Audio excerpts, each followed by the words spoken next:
विदर्भाची पंढरी म्हणून ओळख असलेल्या संत श्री गजानन महाराजांचा आज 146वा प्रगट दिन सोहळा मोठ्या उत्साहाने या ठिकाणी साजरा होतोय आणि दुसरीकडे बालकांचं आरोग्यसुद्धा या ठिकाणी जपलं जात असल्याचं आपल्याला बघायला मिळते।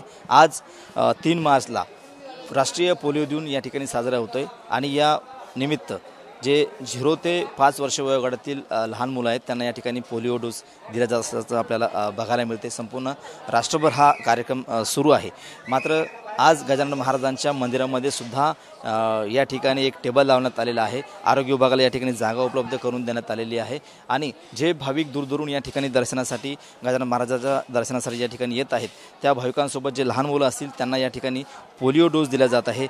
धकाधकीच्या जीवनामध्ये जे भाविक जे आहेत ते रस्त्यामध्ये आपल्या जाताना आपल्या लहान मुलांना पोलिओ डोस आजच्या दिवशी देऊ शकत नाही, त्यांच्यासाठी खास व्यवस्था गजानन महाराजांच्या मंदिर परिसरामध्ये या ठिकाणी आरोग्य विभागाकडून ठेवण्यात आलेली आहे आणि संस्थांच्या वतीने त्यांना या ठिकाणी जागासुद्धा उपलब्ध करून देण्यात आलेली आहे।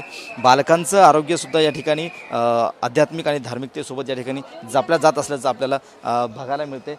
2-3 कर्मचारीसुद्धा या ठिकाणी उपलब्ध आहेत, ते सुद्धा या ठिकाणी भाविकांना जे दर्शनासाठी आलेले आहेत मंदिर परिसरामध्ये त्यांना या ठिकाणी आवर्जून आवाज देत आहेत आणि त्यांच्यासोबत संवाद साधून लहान मुलांना या ठिकाणी पोलिओ डोस द्या असे आवाहनसुद्धा या ठिकाणी करताना आपल्याला बघायला मिळते।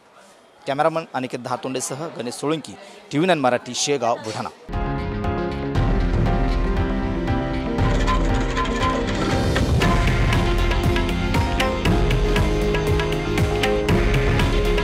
हे आहे देशातील नंबर 1 न्यूज नेटवर्क आणि आपण पाहत आहात TV9 मराठी।